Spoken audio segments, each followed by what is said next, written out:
श्री सुखदेव जी महाराज आए और नृत्य करने लगे, नाचने लगे।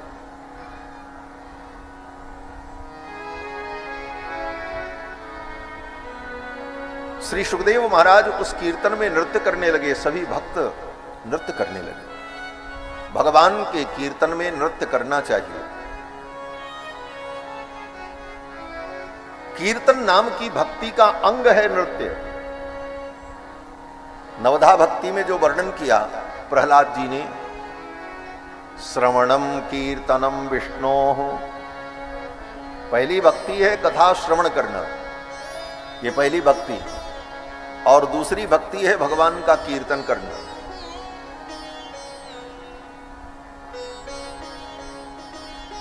कीर्तन का मतलब भगवान के गुण को, भगवान की लीलाओं का गान करना, वर्णन करना, भगवान की कीर्ति का वर्णन करना, इसी का नाम कीर्तन है। और ये कीर्तन भक्ति जो है उसका एक अंग नृत्य भी। लेकिन कैसा नृत्य? दुनिया को दिखाने के लिए नहीं। हम बहुत बड़े भक्त हैं, ये दिखाने के लिए अगर कोई नृत्य कर रहा है तो उसका नृत्य जो है वो ढोंग है। बहुत से लोग यही करते हैं। जब कथा होने लगी और बीच में कीर्तन हुआ तो जब कैमरा उनकी ओर घूमा तो उठ करके नाचने लगे, बोले दुनिया अब हमको देखे। बोले ये नृत्य नहीं है। हमारे पूज्य महाराज श्री कहते थे नृत्य करना क्या है? बोले अपने घर में कमरे के अंदर भगवान को विराजमान करके, उनका दिव्य श्रृंगार करके, पूजा करके, सुंदर भोग समर्पण करके, और फिर कमरे की खिड़कियों को भी बंद कर लो, कोई न देखे, और तुम हो और तुम्हारे भगवान हो, और भगवान के सामने नृत्य करो, रो, भगवान को नृत्य दिखाओ। ये नृत्य भक्ति है। तुम्हारे नृत्य को केवल भगवान देखें, दुनिया न देखे। महाराज ऐसा नृत्य जीवन में अगर कोई करे, भगवान के सामने ऐसी भक्ति करे, तो भगवान के सामने नाचने वाला व्यक्ति फिर संसार में नहीं नाचता है। फिर उसे संसार में नाचने की जरूरत ही नहीं पड़ती है। भगवान कहते हैं गीत्वा च मम नामानि नृत्यन्ति मम सन्निधौ, मेरे नाम का गान करके जो मेरी सन्निधि में मेरे सम्मुख नृत्य करता है, तेषामहं परिक्रीतो, वो व्यक्ति मुझको खरीद लेता है, मैं उसके हाथ बिक जाता हूं। हाँ, बोले आप भी बिकते हो? भगवान ने कहा औकात नहीं है किसी की कि कोई मुझको खरीद ले। हाँ, भगवान को कोई खरीद पाएगा? भगवान कहते हैं किसी की औकात नहीं है कि कोई मुझे खरीद ले। क्या दे करके मुझे खरीदेगा? धन। धन की अधिष्ठात्री लक्ष्मी मेरे चरणों में लौटती है, कोई मुझे धन दे करके नहीं खरीद सकता। दुनिया की संपत्ति, अचल संपत्ति, बोले ये संपूर्ण पृथ्वी मेरी पत्नी है। ये पृथ्वी कौन है? बोले पृथ्वी त्वया धृता देवी, हे पृथ्वी तुम सबको धारण करती हो। धरती भी भगवान की पत्नी है। इसीलिए वेदों में भगवान की दो पत्नियों का वर्णन है, श्रीश्चते लक्ष्मीश्च पत्न्यौ, श्रीदेवी और भूदेवी, ये दो पत्नियां हैं भगवान की। उन्हीं को वेदों ने श्रीदेवी और लक्ष्मी कहा। तो श्रीश्चते लक्ष्मीश्च पत्न्या वहो रात्रे पार्श्वे नक्षत्राणि रूपमस्विनौ। तो भगवान को कोई धन दे करके खरीद ले, जमीन दे करके खरीद ले? बोले नहीं। भगवान कहते हैं किसी की औकात नहीं है कि कोई मुझे खरीद सके, परंतु जो भाव से मेरे सम्मुख नृत्य करता है, मेरे नाम का कीर्तन करते हुए नृत्य करता है, तेषामहं परिक्रीतो नान्यत क्रीतो जनार्दनः, जिस जनार्दन को कोई खरीद नहीं सकता वो जनार्दन बिक जाता है। भगवान कहते मैं तो उसे अपने आप को मैं उसके हाथ बेच देता हूं। तो ये नृत्य भक्ति है।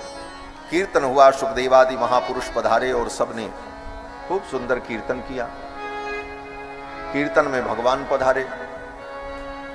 क्यों बोले जहां भगवान का कीर्तन होता है भगवान वहीं रहते हैं। नारद जी ने भगवान से पूछा आपका पता क्या है, आपका एड्रेस क्या है, आप कहां मिलेंगे? बोले क्या करोगे? नारद जी ने कहा दुनिया के भक्त मुझसे पूछते रहते हैं भगवान कहां मिलेंगे, तो आप सही सही पता हमको बता दो तो हम भी लोगों को बता देंगे। तो भगवान ने कहा नोट कर लो। बोले क्या पता है? तो भगवान कहते हैं कि नाहम बसामि वैकुंठे, मैं वैकुंठ में नहीं रहता हूं। योगिनाम हृदयेन च, योगियों के हृदय में भी मैं बहुत देर नहीं रहता हूं। जब तक वो मेरा ध्यान करते हैं तब तक उनके हृदय में रहता हूं। इसीलिए स्तुति में कहा जाता है योग हृदय सर्वलोकैकनाथम। भगवान हृदय में कब तक रहते हैं? बोले जब तक योगी ध्यान करते हैं तब तक रहते हैं। तो भगवान ने कहा नाहम बसामि वैकुंठे योगी नाम हृदये न च, तो फिर आप कहां रहते हैं?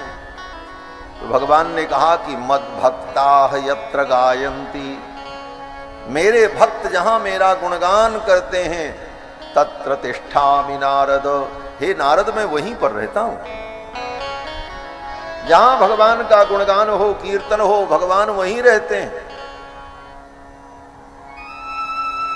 तो भगवान उस कीर्तन में प्रकट हो गए। भक्तों ने दर्शन किया। भगवान ने कहा वरदान मांगो मैं प्रसन्न हूं।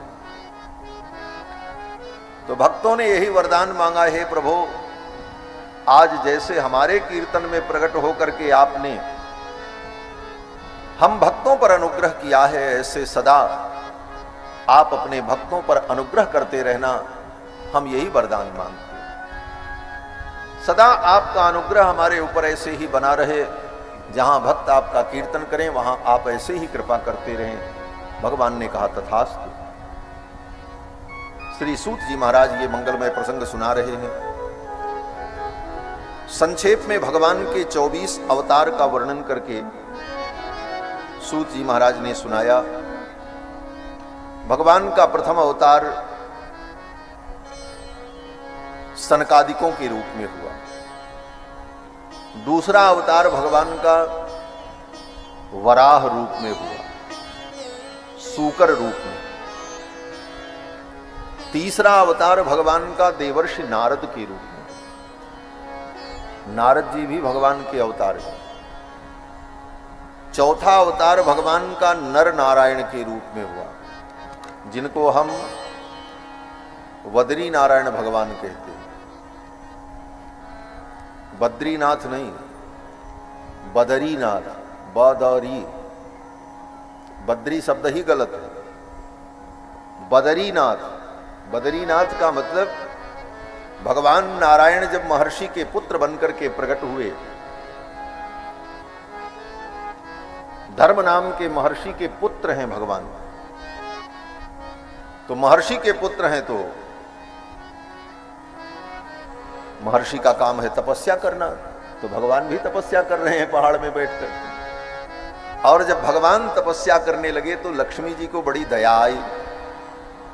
हमारे प्रभु पहाड़ में धूप और वर्षा सहन करते हुए तप कर रहे हैं, उनकी तपस्या में मैं क्या सहयोग करूं?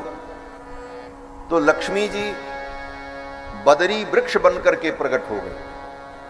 बदरी नाम के वृक्ष के रूप में लक्ष्मी जी प्रकट होकर भगवान के ऊपर छाया करने लगी, इसलिए भगवान का नाम हो गया बदरीनाथ। बदरी विशाल भगवान, भगवान तप करने लगे।